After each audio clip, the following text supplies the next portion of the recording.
Mimi bado nitawaambia tu na sitachoka na nyinyi, nitawaambia kila kitu. So kuanzia leo, upcoming TikTokers including myself,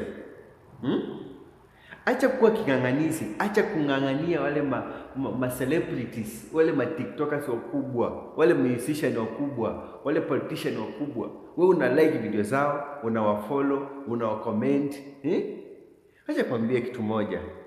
Wewe kwa mfano tu una like video ya mtu kama Tom Daktari, na wewe post yako Tom Daktari hata wewe like yako.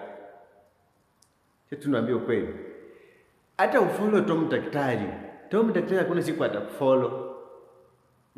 Juu wewe si klasi yake na wewe si level yake. Yeye ashapita huko, yeye anadeal na watu nini yake, level yake. Ana like video za ma celebrity wenzake, ana follow ma celebrity wenzake.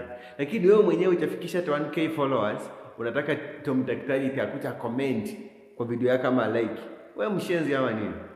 Nafaa ujiongeze bana, Alafu unajipata wewe ndio unachipepa na hiyo kielele yako, na kichwa kubwa sio kama nini, unaenda tunafollow mtu kama Diamond. Diamond atakufollow? Aisha atakufollow? Ata like video yako? Hata atacomment hapo? Acha ujinsi bana,